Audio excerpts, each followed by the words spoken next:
로마서 3장 9절부터 18절 말씀입니다.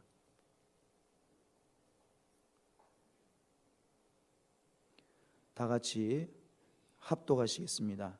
시작. 그러면 어떠하냐? 우리는 나으냐? 결코 아니라. 유대인이나 헬라인이나 다 죄 아래에 있다고 우리가 이미 선언하였느니라. 기록된 바 의인은 없나니 하나도 없으며 깨닫는 자도 없고 하나님을 찾는 자도 없고 다 치우쳐 함께 무익하게 되고 선을 행하는 자는 없나니 하나도 없도다. 그들의 목구멍은 열린 무덤이요 그 혀로는 속임을 일삼으며 그 입술에는 독사의 독이 있고 그 입에는 저주와 악독이 가득하고 그 발은 피 흘리는데 빠른지라. 파멸과 고생이 그 길에 있어 평강의 길을 알지 못하였고 그들의 눈앞에 하나님을 두려움이 없느니라 함과 같으니라. 아멘. 로마서 네 번째 시간입니다. 의인은 없다. 의인은 한 명도 없다. 옳은 사람은 하나도 없다라는 오늘 본문의 말씀을 함께 나눕니다. 한국의 미래를 보려면 많은 지표들이 있습니다만 지금 현재 자라나는 어린이 청소년의 모습을 보면 우리 한국의 미래를 알 수가 있습니다. 이번 주간에 나온 뉴스 중에 하나 좋은 소식은 아닙니다만 우리 서울시 교육청에서 발표한 내용인데 우리 서울에 있는 청소년들의 성폭력이 지난 5년 동안 2.2배가 증가했다라는 이 발표가 나왔습니다. 지난 5년 동안 저희들이 서울시에 살고 있고 교회가 서울에 있지 않습니까? 우리 아이들이 눈에 보이는 우리 아이들이 청소년들이 현실이 그렇다는 거예요. 지난 5년 동안 이 성폭력이 2배가 넘게 증가를 했다. 그런데 그 처벌, 아이들에 대한 그 성범죄를 저지르는 아이들에 대한 처벌을 해야 되지 않습니까? 근데 이 처벌이 오히려 점점점 약화되고 있다. 이 심각한 문제를 한 아이의 인생을 짓밟는 행동을 했으면 그에 맞는 혹독한 처벌을 하고 그 따끔한 이 처벌을 해야 되는데 오히려 처벌이 약화가 되고 있다는 것이 발표가 되어 있습니다. 왜 그런가 했더니 생활기록부 때문이라는 거예요. 이 아이가 이 성범죄를 저질렀다고 그에 준하는 처벌을 예전처럼 했으면 이 아이들의 생활기록부에 그 기록이 남습니다. 어떻게 될까요? 대학 가는데 심각한 지장이 있다는 거예요. 그래서 생활기록부에 남지 않는 정도의 가벼운 처벌을 내려야 된다는 거예요. 그래야 아이들이 나중에 대학 가는데 그건 생활기록부에 안 남거든요. 약한 경처벌을 내리면. 여러분, 한 아이의 인생을 망쳐놓은 처벌을 이 다른 아이, 그 가해자의 인생을 살려주기 위해서 오히려 가해자는 오히려 발 뻗고 편하게 살 수 있도록 만들어주는 그런 사회가 지금 돼버리고 있다는 것이죠. 여러분, 참 이것이 우리나라의 현실이고 우리가 살고 있는 지금의 모습입니다. 그러니까 피해자는 더 심각한 피해를 당하고 가해자는 오히려 가해를 내가 이런 범죄를 저질러도 우리 청소년은 그걸 배우는 거예요. 내가 이렇게 죄를 저질러도 나는 대학 가고 인생 좋은 직장 가고 좋은 인생 사는데 지장이 없구나. 어떻게 되겠습니까? 범죄가 증가를 할 수밖에 없는 것이죠. 그러니까 우리 청소년들, 우리 자녀들이 범죄를 하도록 장려를 하고 있는 그런 사회가 지금 우리의 사회입니다. 또 한편으로는 아이들 인구는 지금 줄어가고 있잖아요. 그런데 범죄는 더 계속 증가하고 있습니다. 전에도 소개를 했습니다만 우리나라 건강보험공단에서 우리나라 청소년 정신질환 처방이 지금 계속해서 30%씩 증가하고 있습니다. 아이들은 줄어들고 있는데 범죄는 증가하고 정신질환도 증가하고, 여러분 굉장히 심각한 문제가 우리 아이들의 현실이고 이것이 이 자라나는 아이들의 현실이 우리 한국의 미래이기도 합니다. 그런데 한편으로는 같은 이 시기에 지난 5년 동안 우리 대한민국의 서울의 교회의 어린이부와 청소년부의 출석률은 계속 떨어지고 있다는 것이죠. 작년 장로교 통합 측 총회에서 발표한 내용이긴 합니다만 통합 측에 있는 교회 중에 청소년부가 없는 교회가 약 60%에서 70%랍니다. 청소년이 한 명도 없는 교회들이 대다수라는 거예요. 그래서 지금 장로교 통계이긴 합니다만 우리 침례교단도 마찬가지죠. 우리 한국교회 현실이 그렇습니다. 우리나라 대다수의 교회에는 어린이가 한 명도 없는 교회가 많이 있습니다. 청소년이 없는 교회가 굉장히 많습니다. 60에서 70%를 봐도 무방합니다. 여러분, 어쩌면 이 모습을 보면 우리 한국 사회, 우리 서울의 청소년 문제의 원인들 중에 많은 원인들이 있겠지만 영적 원인을 찾는다면 하나님을 찾지 않기 때문에 우리 한국 사회의 청소년 문제가 앞으로 나아가서 한국 사회의 미래는 암울할 수밖에 없다라고 우리는 추측을 할 수 있습니다. 자녀들을 신앙으로 키우지 않고 세상 학문과 세상 지식으로 생활기록부 잘 작성을 해서 나중에 대학 가는데 지장 없게 하고 좋은 대학 보내자, 그런 쪽으로만 키우면 여러분, 육신의 자녀로 성공은 할 수 있어도 한국 사회에 미래가 없습니다. 또한 교회의 미래도 없고, 이 아이들은 육신의 사람으로 성공할 수는 있어도 성령의 사람은 될 수가 없습니다. 그래서 예수님도 자녀들에 대해서 이렇게 하신 말씀이 있습니다. 예수님이 십자가에서 못 박혀 죽기 직전에 이 골고다 언덕에 십자가를 메고 올라가시죠. 그때 많은 여인들이 예수님을 십자가에 못 박으라, 십자가에 못 박으라, 죄 없는 예수님을 죽이라고 외치는 그 백성들, 악한 백성들 때문에 많은 여인들이 가슴을 치면서 울면서 뒤따라갑니다. 또 예수님이 죄 없이 죽으실 그 모습을 보면서 이제 몇 분 후면은 돌아가실 예수님을 생각할 때에 너무 안타까우니까 이 여인들이 가슴을 치면서 울면서 뒤따라갑니다. 그러자 누가복음 23장 28절에 곧 죽으실 예수님이 그 여인들을 뒤돌아보면서 이렇게 울면서 통곡하는 여인들에게 이렇게 말씀하세요. 예루살렘의 딸들아, 나를 위하여 울지 말라. 곧 죽으실 예수님 위해서 울지 말라는 거예요. 너희와 너희 자녀를 위하여 울라. 나를 위해 울지 말고 너희를 위해서 울어야 된다. 너희 자식들 때문에 울어야 된다. 악한 사람들 때문에 울면 안 된다. 너희와 너희 자식들을 위해서 울어라 라고 예수님이, 오히려 곧 죽으실 예수님이 그렇게 이야기하십니다. 고난당하시는 예수님을 위해 울 필요가 없습니다. 너희와 너희 자녀를 위해 울어야 된다는 것입니다. 여러분, 이 말씀을 받은 여인들은 누구인가요? 예수님을 모르는 사람들이 아닙니다. 예수님을 믿는 사람들이에요. 그런데 예수님은 그 믿음의 사람들에게 말씀하시는 거예요. 나를 위해 울 필요 없다. 너희를 위해서 울어야 된다. 너희 자녀를 위해서 울어야 된다. 지금 육신으로 세상적으로 볼 때는 제일 불쌍한 사람이 누굴까요? 울어줘야 될 사람이 누굴까요? 예수님이죠. 평생 가난하고 고생만 하다가 아무 죄 없이 죽으시니 당연히 예수님 작별할 때에 그 불쌍한 예수님 위해서 울음이 안 나올 수가 없는 것이죠. 그런데 그 예수님 위해서 울 필요 없다는 거예요. 나 위해 울지 말고 너희 위해 울고 너희 자식들을 위해서 좀 울어라. 내가 불쌍한 거 아니다. 너희가 불쌍하다. 예수님 보실 때는 곧 몇 시간 후에 돌아가실 예수님은 자기가 불쌍한 게 아니라는 거예요. 내가 볼 땐 너희가 더 불쌍하다. 네 자식들이 더 불쌍하다. 예수님의 육신의 불쌍함은 고작가야 3일입니다. 오늘 죽으시고 3일 후에 부활하십니다. 영원한 생명과 영원한 영광이 있기 때문이죠. 3일만 부끄럽고 3일만 고통을 견디면 그 생명과 영광은 영원하신 거예요. 그러니 예수님은 그걸 아시니까 스스로 지금 좀 부끄럽고 지금 좀 괴롭고 아프지만 지금 잠깐 불쌍한 것 이해를 하시는 거예요. 그러나 예수님 보실 때 지금 당장 너희와 너희 자녀들 죽음도 없고 부끄럼도 없고 세상적으로 볼 때, 육신적으로 볼 때 성공하고 문제없고 안심스러운 인생이지만 너희들 지금 영적인 생명도 구하지 않고 하나님도 생각하지 않으면 너희들, 너희 자식들 영원한 고통이 있을 거다. 영원히 부끄러울 것이다. 진짜 불쌍한 건 내가 아니다. 너희다. 너희 자식들이 진짜 불쌍하다. 그러므로 하나님을 믿지 않는, 예수님을 십자가에 못 박아 죽여라 외치는 사람들, 여러분, 예수님을 믿지도 않고 하나님을 믿지 않는 사람들이나 여러분 하나님을 믿고 예수님을 믿는 사람들이나 똑같이 하나님 보실 때는 불쌍하다는 거예요. 하나님 믿지 않는 사람들은요, 그 자녀들도 하나님을 마음에 두지 않아서 망하게 됩니다. 스스로 지혜 있는 체 하다가 다 망하게 되지요.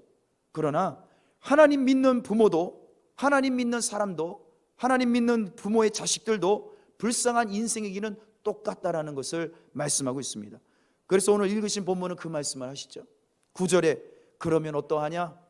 우리가 나으냐? 이방인보다 우리는 율법이 있는 우리는 좀 나으냐? 하나님 말씀을 가지고 있는 우리는 조금 저 이방인들 하나님 모르는 사람들보다 조금 괜찮냐?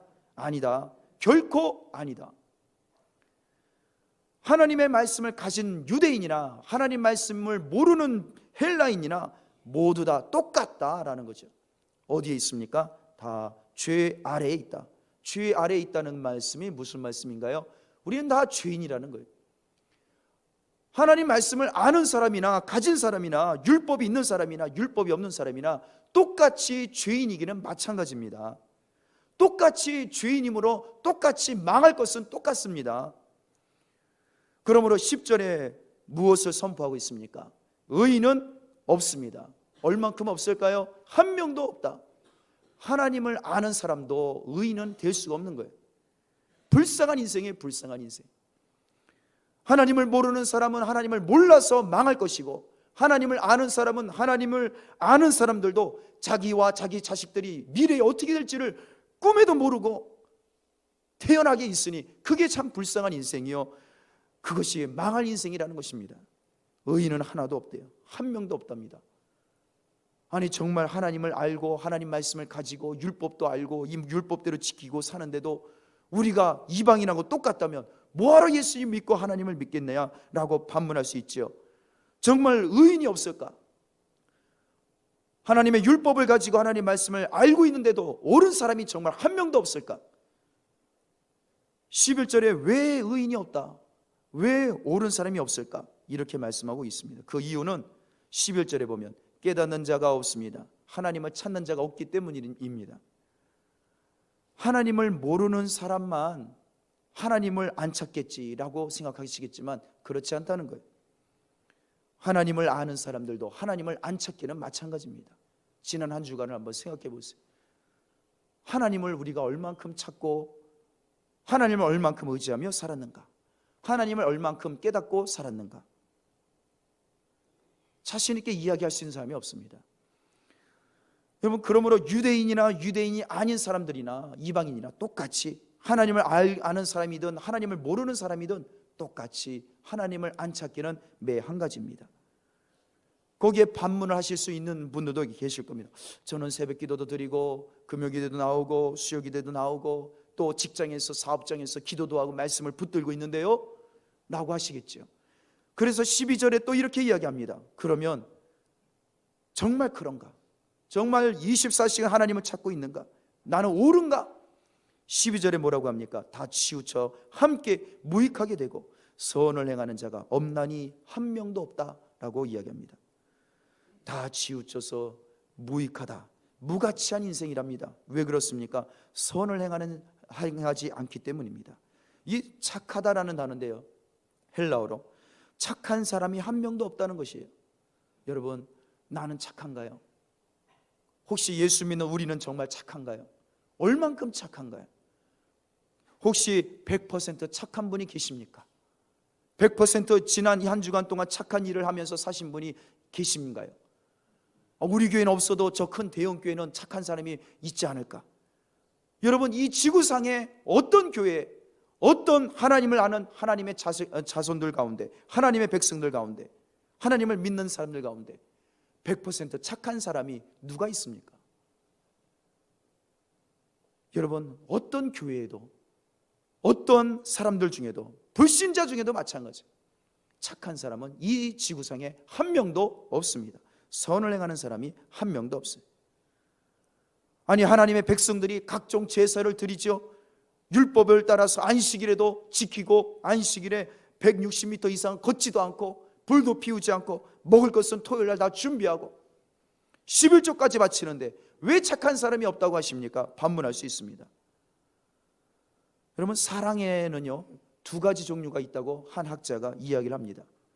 첫째는, 사랑의 첫 번째 종류는요 공리주의 사랑이라는 게 있다고 정의합니다. 공리주의 사랑, 이것은 무엇이냐? 남에게 유익을 주는 것이 나에게 행복감을 주고 보람을 주면 그것이 바로 공리주의 사랑이라는 거예요. 그러므로 나에게 이웃 사랑하는 것이 나에게 유익이 되기 때문에 이웃을 사랑한다라는 거죠.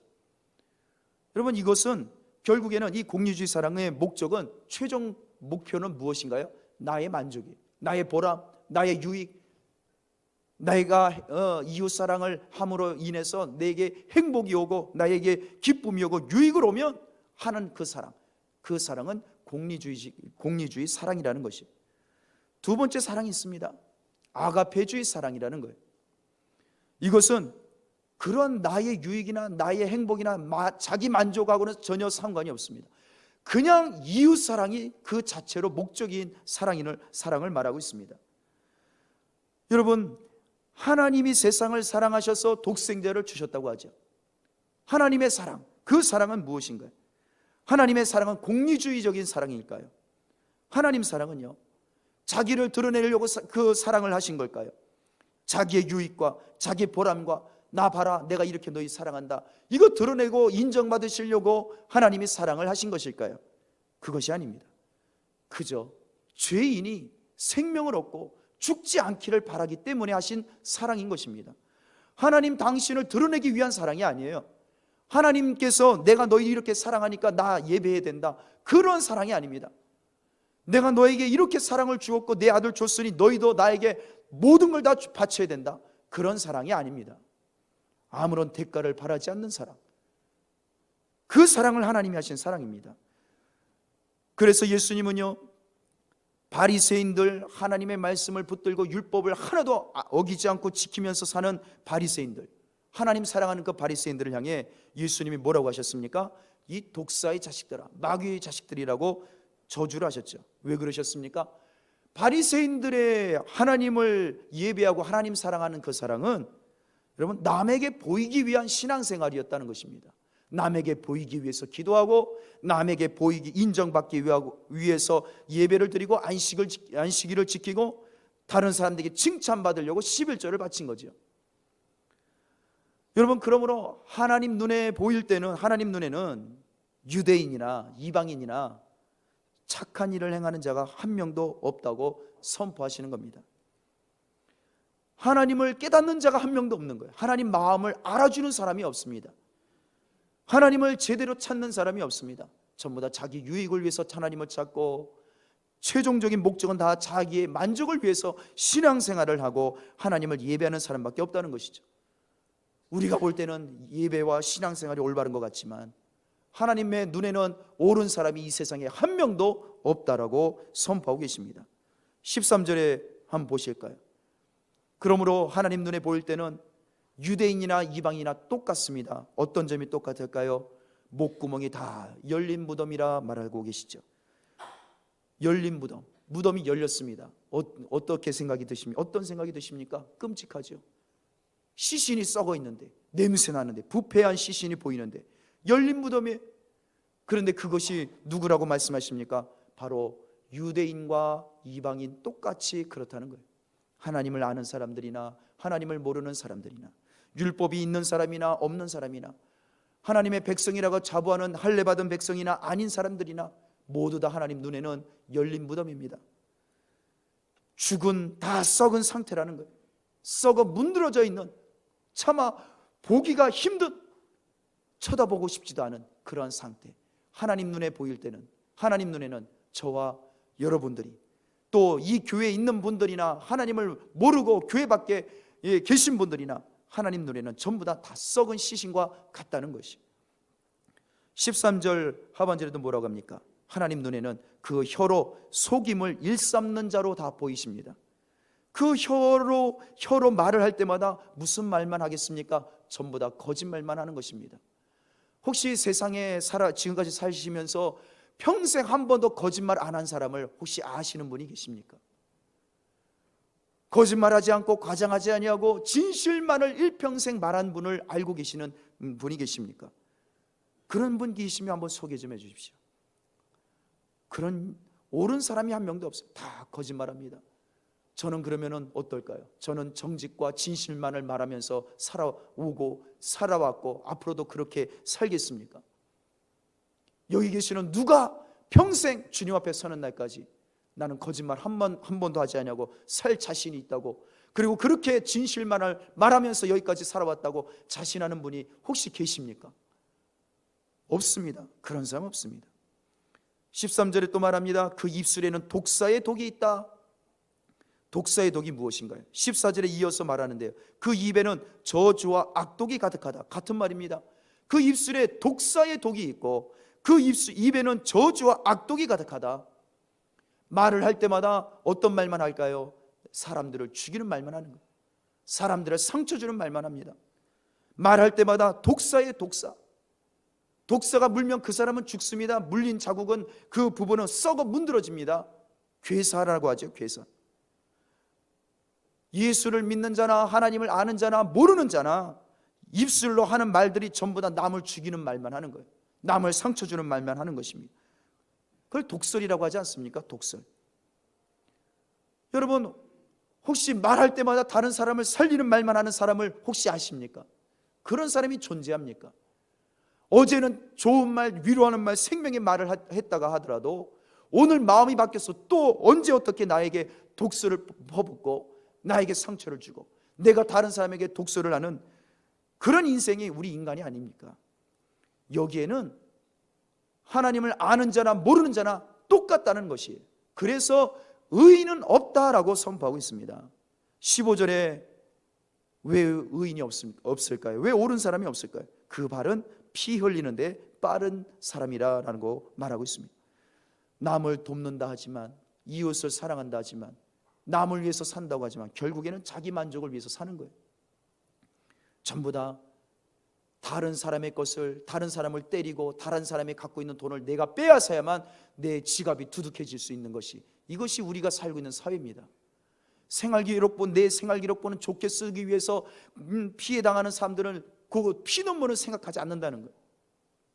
16절부터 말합니다. 파멸과 고생이 그 길에 있습니다. 평강의 길을 알지 못합니다. 여러분, 우리 인생에는 하나님을 아는 사람이나 모르는 사람이나 우리 인생의 길은 전부 다 파멸이에요. 파멸. 고생길입니다. 평화의 길이 없어요. 이 평강이라고 번역했는데 이 에이레네라는 이 헬라어는 하나됨, 연합, 일치, 번영이라는 단어예요. 우리 인생길에 하나님을 아는 사람이나 하나님을 모르는 사람이나 율법이 있는 자나 없는 자나 그 인생길은 전부 다 망할 인생들이에요. 망할 인생들. 하나 되지 못하고 연합하지 못하고 사랑하지 못하고 번영이 없고 가난과 고통과 질병으로 신음하는 인생. 이것이 옳은 인생이 없는, 옳은 사람이 한 명도 없는 우리 인간의 삶을, 정의를 내리고 있습니다. 18절에 마지막으로 정의를 내리죠. 왜 옳지 못한가요? 옳은 사람이 왜 없습니까? 그들의 눈앞에 하나님을 두려워하지 않기 때문입니다. 여러분 보세요. 나는 하나님을 믿는데요, 내가 하나님을 믿고 예수님을 믿는데 내가 왜 하나님을 두려워하지 않나요? 반문하시겠습니까? 그렇다면 지난 한 주간 어떻게 사셨습니까? 하나님을 정말 두려워하며 사셨습니까? 24시간 심장 뛰는 순간마다 하나님을 두려워하고 하나님을 의지하고 하나님을 사랑하면서 살아오셨습니까? 저나 여러분들이나 교회 밖에 있는 사람들은 말할 것도 없고, 여러분 우리는 그때뿐이에요. 기도할 때뿐이고 예배 드릴 때뿐이고 말씀을 읽고 들을 때뿐입니다. 깨달을 때뿐이에요. 감동받을 때뿐이고, 그 이후로는 전부 다 하나님을 두려워하지 않습니다. 하나님을 깨닫지도 못해요. 하나님을 찾지도 않습니다. 이것이 저와 여러분들의 삶인 줄 믿습니다. 아무도 동의를 안 하시네요. 여기 의인은 없다고 하는데 왜 동의를 안 하세요? 우리는 모두 다 옳지 못합니다. 저도 말할 것 없고, 목사님은 우리의 희망인데 목사님이 옳지 않다고 그러면 어떡합니까? 라고 생각하시겠지만, 여러분 기도할 때뿐이에요. 이 시간 예배드리는 한 시간, 요때만 하나님을 찾는 거예요. 요때만 하나님을 의지하는 거죠. 이 시간 끝나보세요. 찬양 시간이 끝나고 기도 시간이 끝나고 성경 읽는 시간 끝나보세요. 그때부터 우리의 눈과 우리의 생각은, 우리의 입술은 독을 퍼붓고 독을 뿜어내고 다른 사람들 것을 어떻게 빼앗아서 내가 부자가 되고 내가 성공하고 내가 승진할 수 있을까? 이것뿐이에요. 이거는 예수를 믿는 자나 안 믿는 자나 똑같습니다. 여러분, 그러므로 하나님 말씀이 있어도 죄인이요, 율법이 있어도 죄인이요, 율법이 없어도 죄인이기는 누구나 똑같다는 것이죠. 그래서 오늘 읽으신 본문은 그 말씀을 하는 겁니다. 읽지 않았습니다만 20절에도 그 말씀을 하죠. 그러므로 율법의 행위로 하나님 앞에 의롭다 옳다함을 받을 사람이 없습니다. 율법으로는, 하나님 말씀으로는 우리가 죄를 깨달을 뿐인 것이죠. 우리가 하나님 말씀으로 깨끗해질 수 있는 방법이 없습니다. 이 말씀을, 율법을 지킨다고 해서 우리가 깨끗해지는 것이 아닙니다. 여러분, 하나님의 율법으로 그러면 깨끗해질 수 있는 사람이 정말 없을까? 스가랴의 말씀의 3장에 보면요, 대제사장 여호수아가 등장합니다. 스가랴 선지자에게 환상을 보여주시는데 하나님 나라의 모습을 보여주시는 거예요. 환상을. 그런데 하나님이 거룩한 왕자에 앉아 계시고 그 앞에 천사가 있습니다. 여호수아가 있습니다. 대제사장 여호수아예요. 그리고 그 옆에 이 마귀 사탄이 있습니다. 세 존재가 딱 서 있는 거예요. 대제사장은 누굴까요? 하나님의 백성 가운데 하나님께서 선택하여 구원하신 백성들이 있습니다. 그 가운데 거룩한 백성으로 거룩한 일을 감당케 하시기로 세운 사람이 누구냐? 제사장, 레위인들이죠. 레위인 중에 더 거룩한 일을 해야 된다, 더 깨끗해야 된다, 구별돼야 된다 라고 하나님께서 세우신 사람이 제사장이요, 제사장들 중에 제일 거룩하고 제일 깨끗하고 제일 완벽한 사람으로 세운 사람이 바로 대제사장이라는 한 사람입니다. 그러므로 하나님 나라의 대제사장은 한 사람이에요. 딱 한 명. 이 대제사장이야말로 하나님의 율법 가운데 가장 완벽하고 가장 철저하게 하나님의 말씀을 지킨 사람입니다. 유일한 희망이에요. 유일한 가장 거룩하고 깨끗한 사람이죠. 이 대제사장은 옷도 삶도 생활도 가장 거룩하고 깨끗한 사람이어야 합니다. 그렇게 살아요. 그래야만 이 대제사장 때문에 이 백성들의 모든 죄를 대신 하나님 앞에 중보할 수 있기 때문입니다. 대제사장이 거룩하지 않으면 백성들은 다 저주받아 죽습니다. 이 대제사장만이 유일한 희망이요 소망이죠. 그런데 스가랴 3장에 보면 이 대제사장 여호수아, 가장 깨끗하고 거룩하고 흠이 없어야 될 대제사장이 머리서부터 발끝까지 더러운 옷을 입고 있는 것입니다. 더러운 상태로 있는 거예요. 그러자 마귀 사탄이 하나님 앞에 참소, 고소 고발을 하는 거예요. 하나님, 가장 거룩하고 깨끗한 옷을 입어야 될 대제사장 여호수아가 더러운 옷을 입고 있습니다. 하나님의 율법을 어겼습니다. 율법대로 하나님 말씀대로 깨끗해야라는 하나님 말씀을 불순종했습니다.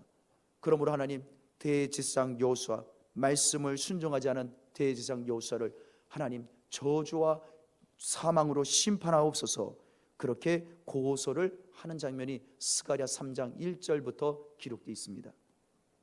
하나님 말씀을 대제사장 여호수아가 지키지 못했습니다. 여러분, 대제사장조차도 율법을 지키지 못하는데 그럼 어떻게 백성들이 하나님 앞에 나아갈 수 있으며 깨끗하게 살 수 있을까요? 그리고 하나님의 율법을, 하나님 말씀을 철저하게 지키고 순종하고 실천해야 될 사명을 이 여호수아가 지키지 못했으니 이 얼마나 비참한 일이겠습니까? 이 말은 무엇일까요? 대제사장조차도 율법을 지키지 못해서, 하나님 말씀을 순종하지 못해서 더럽혀졌는데 하물며 그 밑에 있는 백성들이 오죽하겠습니까? 여러분, 이 땅에 그러므로 스가랴 선지자를 통해서 우리에게 주시는 말씀도 그겁니다. 이 땅에 율법이 있는 자나 없는 자나 깨끗한 사람은 한 명도 없습니다. 옳은 사람이 없어요. 옳게 살 수가 없는 거예요. 불가능하다는 것을 대제사장 여호수아 환상을 통해 보여주시는 겁니다. 그런데 그렇다면 이 마귀의 말이 맞아요? 사탄의 말이 맞지요? 율법을 어기고 하나님 말씀을 불순종했으니 선악과를 따먹은 이 아담과 하와를 하나님이 저주하신 것처럼 저주와 심판을 주셔야 되지 않겠습니까? 여호수아를, 대제사장을 죽이셔야 되죠. 그런데 스가랴 3장 2절에 보면 하나님이 이렇게 말씀하십니다. 율법을 어긴 여호수아야, 내가 너를 책망하노라, 이렇게 말씀을 하셔야 옳은 것인데 하나님 무엇을 말씀하시느냐? 사탄에게 이렇게 말씀하시죠. 사탄아, 여호와께서 너를 책망하노라. 예루살렘을 선택한 여호와께서 너를 책망하노라. 왜냐하면 저 여호수아 대제사장, 율법을 어긴 대제사장, 더럽혀진 대제사장 여호수아는 불에서 꺼낸 그슬린 나무가 아니냐라고 말씀하십니다. 그러면서 하나님이 스가랴 3장 4절에 그 앞에 서 있는 천사들에게 명령하십니다. 저 여호수아 대제사장 더럽혀진 옷을 벗기고 그에게 아름다운 옷을 입혀라. 내가 너의 죄악을 제거하여 버렸다 라고 선포하십니다. 하나님 말씀과 율법대로라면 여호수아는 죽어 마땅합니다. 율법을 어기고 불순종했기 때문입니다. 그러나 하나님은 그가 범죄하여 넘어지고 더럽혀진 것을 쳐다보지 않습니다. 오히려 여호수아 대제사장의 그 더럽혀진 것을 무엇으로 보시느냐? 그 여호수아를 어떻게 보시느냐? 여호수아는 불에 타담한 그슬린 나무다라고 보시는 겁니다. 하나님의 관점은, 하나님의 눈은 그렇다는 거예요. 하나님 보실 때 이 세상에 의인은 한 명도 없습니다. 옳은 사람이 한 명도 없어요. 하나님을 아는 사람이나 모르는 사람이나 다 똑같은 죄인들입니다. 그러나 하나님은 그것으로 끝내지 않습니다. 그 죄인, 그 더러운 자, 그 악한 자, 그 존재를 하나님은 진노로 저주해서 죽일 자로 보시는 것이 아니라 불에 태우다가 불에 그 시뻘건 불 속에 찍어서 버린 나무로 다 태울 나무로 보시는 것이 아니라 그 나무를 태우다가도 불쌍히 여기시고, 내가 저 나무를 내가 만들었는데, 저 형상은 내 형상인데, 내 사랑으로 만들었는데, 내가 어떻게 내 형상 내 사랑으로 만든 저 영혼을 내가 어떻게 불로 다 태우랴. 태우시다가 다시 불 속에서 끄집어내시는 존재로 보신다는 겁니다. 그리고 하나님이 말씀하시죠. 저 여호수아는 불에 그슬린 나무가 아니냐. 내가 저의 죄악을 다 제거하여 버렸다. 찬양가족 여러분, 대제사장조차도 하나님 말씀을 지키지 못합니다. 말씀대로 살지 못합니다. 하나님을 깨닫지 못하고 하나님을 믿지도 못합니다. 하나님 말씀대로 실천도 못합니다. 이것이 저와 여러분들의 현실이요 우리의 정체성입니다. 여러분, 그런데 하나님은 우리를 어떻게 이 자리에 나오게 하셨을까? 우리는 어떻게 살 수가 있을까? 하나님의 말씀대로라면 우리는 죄를 저지르고 하나님을 찾지 않을 때마다 우리는 지난 한 주간 저지른 죄악을 생각할 때, 앞으로 일주일 동안 저지를 죄를 생각할 때 우리는 100번 죽어도 마땅합니다. 죄의 삭대로, 죄의 대가대로 우리는 죽을 수밖에 없습니다. 그런데 우리는 어떻게 이 자리에 또 하나님 앞에 나올 수 있을까? 하나님이 주시는 생명과 복을 받을 수 있을까? 하나님께서 우리를 불에 타담한 그슬린 나무로 불쌍히 여기신다는 것입니다. 이것이 바로 하나님의 사랑입니다. 하나님 사랑과 하나님 은혜로 우리는 하루하루 죄악 가운데서도 살아가고 있는 것입니다. 찬양가족 여러분, 그러므로 우리는 어떻게 살아야 될까요? 우리는 날마다 숨 쉬는 순간마다 우리는 죄악 가운데 살고 죄인으로 살고 범죄하며 삽니다. 하나님을 찾지도 않고 우리 입술로 또다시 누군가를 상처를 주고 누군가에게 상처를 주었는데도 깨닫지 못하고 계속해서 독을 내뿜고 살고 있는 것이죠. 우리의 발은 피 흘리는데 빠른 남을 밟고 일어서서 살기를 바라는 그러한 죄악 가운데 살고 있습니다. 여러분, 이렇게 살고 있는 우리가 어떻게 생명을 얻을 수 있습니까? 우리의 인생은 파멸과 고생밖에는 없습니다. 옳은 인생이 아니에요. 다 죄인이요, 다 더러운 인생뿐입니다. 여러분, 이러한 사망과 저주의 인생, 우리는 어떻게 살아야 되겠습니까? 날마다 심장 뛰는 순간마다 이 죄인의 죄값을 치러줄 어린 양을 우리는 나 대신 죽여야 될 줄 믿습니다. 이것이 구약의 율법이에요. 이 작업을 하지 않으면 우리는 매일 저주와 사망 가운데 하나님의 저주를 받을 수밖에 없습니다. 용서받을 수 없습니다. 그런데 문제는 우리가 이 율법을 지킬 수가 없는 거예요. 또 매일 내가 저지른 죄 대신에 어린 양을 잡아 죽여야 되는데 어린 양을 어디서 구하고, 돈 없는 사람은 참새라도 잡아다 주게 되는데, 이 참새를 어느 세월에 그걸 잡아다가 죄 지을 때마다, 누군가에게 이 독소를 뿜을 때마다 이 비둘기라도 잡아다가 죽여야 되는데, 이거 어느 세월에 그걸 합니까? 우리는 율법을 또한 그 하나님의 말씀대로 지킬 수가 없는 것이죠. 불가능합니다. 그래서 이 율법 외에 한 새로운 의가 나타났으니, 그 새로운 의가 무엇일까요? 오늘 읽지 않았습니다만 23장 22절에 보면, 곧 예수 그리스도를 믿음으로 말미암아 모든 믿는 자에게 미치는 하나님의 의인이 차별이 없느니라. 어린 양 예수 그리스도를 날마다 의지할 때에 우리의 죄, 저주, 파멸, 고생, 사망이 사라지는 줄 믿습니다. 그러므로 우리는 매일 예수 그리스도가 필요합니다. 우리는 날마다 어린 양 예수의 십자가를 의지하고, 하나님, 내가 또 이 입술로 범죄했습니다. 용서하소서. 날마다 또 심장 뛰는 순간마다 어린 양 예수를 의지하고 믿으며 살아야 될 줄 믿습니다. 그렇지 않으면 우리는 또다시 사망과 저주와 죄인의 삶 가운데, 그러한 고통 가운데 살 수밖에 없는 것입니다. 그러므로 성경은 선포합니다. 3장 23절에 모든 사람이 죄를 범하였으며, 이 모든 사람은 하나님을 아는 사람, 모르는 사람, 차별이 없다는 거예요. 예수를 믿는 자나 안 믿는 자나 차별이 없는 거예요. 예수 믿는다고 죄를 안 저지릅니까? 예수 믿는다고 범죄하지 않습니까? 또다시 우리는 이번 한 주간 또다시 하나님 앞에, 사람 앞에 범죄를 할 수밖에 없는 연약한 죄인들입니다. 육신을 벗어나기 전에는 죄를 끊을 수가 없는 연약한 죄인입니다. 그러나 마귀가 그렇게 우리를 또 참수할 겁니다. 하나님, 저 윤영현이 보세요, 또 범죄하지요? 목사님 무슨 범죄를 한다고, 새벽기도, 금요기도, 말씀 전하고 신방하고, 그런데 무슨 범죄를 하신다고? 여러분, 목사라고 범죄 안 할까요?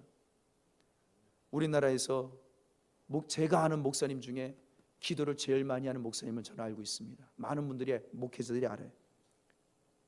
하루에, 요즘은 몸이 안 좋으셔서 한 8시간 기도하시는 걸 알고 있는데, 매일 12시간씩 기도하시는 분이었어요. 얼마나 무릎 꿇고 기도했든지 무릎 관절염, 허리, 나이가 젊은 30대, 40대였은 지금 한 50대가 넘으셨는데 60이 가까이 60 정도 되셨는데, 허리가 이미 40대부터 하루에 12시간씩 기도하니까, 생각해보세요. 12시간을 일어나지 않고 기도하는 이게 사람인가요? 다행히 우리 침례교단 목사님이세요. 그러니 허리가, 이 골반이 뒤틀려가지고 40대부터 이미 장애자예요, 장애자. 얼마나 대단한지 모릅니다. 기적이 나타나고 암덩어리 떠나가고 놀라운 능력이 많이 나타납니다. 그런데 이분이 이렇게 가르쳐요. 3초 이상 여자를 쳐다보지 마라. 왜 그럴까요? 자기 경험상 3초 이상 여자를 쳐다보면 이거는 음란이다는 거예요. 마음의 음란의 죄를 범할 수 있다는 거예요. 여러분, 그러면 죄 안 짓기 위해서 여러분 목사님들도 그럼 3초 이상 여자를 쳐다보지 말고, 이거 지켜야 깨끗하게 사는 거 아닌가요? 여러분, 그렇게 해서 우리가 죄에서 자유를 얻을 수 있을까요? 3초 이상 여자를 안 쳐다보고 12시간 이상씩 매일 기도를 해도 죄 저지르는 건 똑같은 거예요. 그 목사님도 죄 저지르. 자기 경험상 3초 이상 여자를 쳐다보니 음란이 들어오더라. 경험이 되니까 3초 이상 여자 쳐다보지 말라고 가르치는 거예요. 여러분, 기도 많이 한다는 의미는 기도하는 동안은 죄를 안 저지를 수 있는 시간이 확보가 되니까 기도하는 거예요. 모든 인간은 다 죄를 저지릅니다. 윤영현 목사님은 죄 안 저지르겠지. 저도 죄 저질러요. 수없이 죄를 저지릅니다. 그럼 어떻게 하시겠습니까? 어떻게 우리가 이 죄와 저주와 사망에서, 고통에서 자유를 얻을까요? 3초 이상 여자 쳐다보지 말고 아예 직업 사표내고 교회 들어와서 24시간 사실랍니까? 산에 가서 기도원 가서 사시겠습니까? 안 됩니다. 거기서도 범죄예요. 어떡할까요? 날마다 어린 양 예수 그리스도의 이름을 부르셔야 될 줄 믿습니다. 예수 그리스도의 이름을 부르는 것 외에는 답이 없습니다. 심장 뛰는 순간마다 예수 어린 양 십자가를 생각하고 의지하고, 일할 때도, 근무할 때도, 공부할 때도 주님을 의지하면서 나는 죄인이로소이다. 나를 불쌍히 여기소서. 예수 어린 양 나의 주요. 주님이 나의 죄를 담당하여 십자가에서 죽으신 걸 내가 믿습니다. 3초 이상 여자 안 쳐다보고 3초 이상 물 안에서 내가 행동해서 죄에서 깨끗함을 받는 것이 아니라 오직 예수 그리스도 나의 죄 십자가에서 대신 죽으신 주님을 내가 생각합니다. 믿습니다. 이 믿음으로 우리가 깨끗함을 얻는 줄 믿습니다. 찬양가족 여러분, 우리 찬양을 함께 할까 합니다. 오늘따라 왜 목사님이 설교를 일찍 끝내실까 하실 수 있겠는데, 제가 약속을 어겼어요. 제가 거짓말을 반 거짓말한 것이라고 할 수도 있겠지 있는데, 분명히 제가 금요기도회 때 딱 설교를 30분 안에 끝낼 겁니다라고 했는데, 첫 주는 잘 끝났어요. 2주 전에는 35분에 딱 끝냈는데 지난 금요일 날 무려 1시간을 설교를 해버렸어요. 분명히 저는 앞으로 금요기도의 설교는 30분 35분 안에 끝날 거다라고 선포를 했는데, 한 주 만에 거짓말한. 여러분, 목사도 수없이 거짓말하고 약속을 못 지키고 죄인입니다. 죄인. 우리는 죄인입니다. 찬송가 290장에 보면 이런 가사가 있어요. 우리는 주님을 늘 배반하나, 예수를 믿어도 배반합니다. 예수를 믿어도 죄를 저지릅니다. 그러나 내 주 예수 여전히 날 부르사 참되신 사랑을 베푸시나니 내 형제여 주님을 따르라. 하나님은 우리를 불에 타다만 쓸모없는 불에 그을린 나무로 보고 계십니다. 불쌍히 보시고 그 사랑과 은혜로 우리는 사는 줄 믿습니다. 290장을 우리 함께 찬양하고 함께 기도합니다.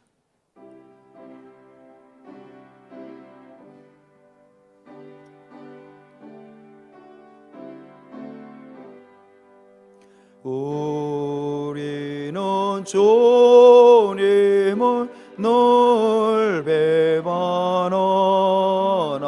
내 주 예수 여전히 날 부르소 그 참되신 사랑을 베푸시나니 내 형제여 주님을 곧 따르라. 주 널 위해 비네 주 널 위해 비네 주 널 위해 비네 항상 비시네 주께서 풍성한 은혜를 내려 내 영혼이 너널이 복 받으니 주 예수를 너희도 구주로 섬겨 곧 따르면 풍성한 복 받겠네.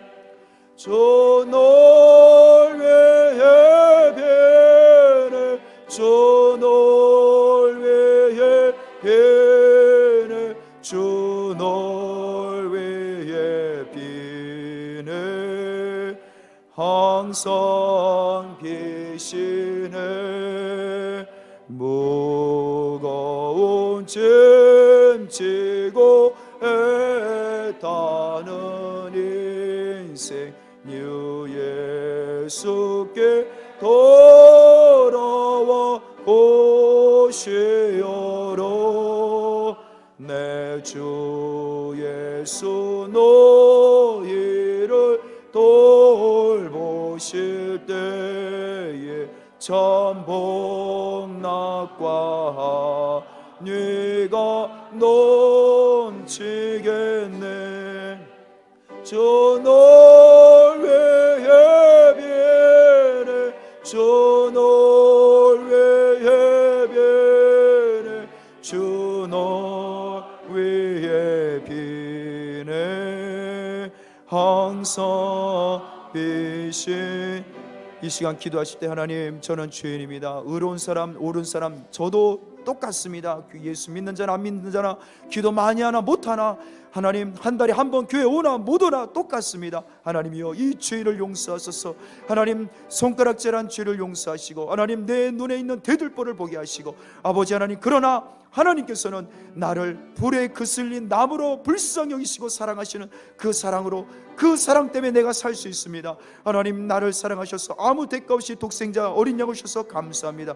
그 어린 양 예수를 믿습니다. 나를 위해 죽으신, 내 죄 때문에 죽으신 예수님을 의지합니다. 믿음으로 이번 한 주간 살아갈 수 있도록 붙들어 달라고, 성령이여 깨닫게 해달라고, 하나님, 이 시간 우리 합심으로 간절히 기도하시겠습니다. 할렐루야. 하나님 아버지 감사합니다. 아버지 하나님이여, 믿음을 다시 회복하게 하소서. 믿음을 잃어버린 자들은 믿음을 회복하게 하소서. 내 노력으로도 안 됩니다.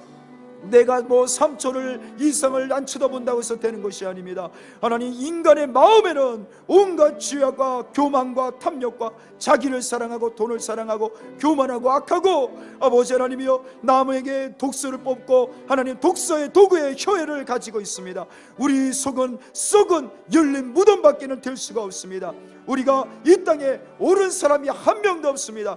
기도하는 자도 악하고 기도하지 않는 자는 더 악하고, 하나님 말씀을 읽는 자도 악하고 그 말씀대로 말씀을 모르는 자도 악하며, 하나님 율법이 있어도 없는 자랑 있는 자는 다 하나님 앞엔 똑같습니다. 그러므로 우리가 생명을 얻을 수 있는 길은 어린 양 예수 그리스도밖에 없습니다. 어린 양 예수께서 내 죄를 위하여 십자가에 죽으신 것을 믿고 나가는 가기 외에는 생명 얻을 수 있는 방법이 없습니다.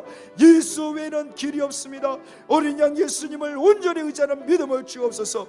하나님, 우리는 참으로 우리를 보실 때에 아버지는 우리가 죄인이 악한 자임에도 불구하고 불에 그슬린 저 하나님의 진노의 불에 타담한 그슬린 나무로 아시고 보신 하나님 감사합니다.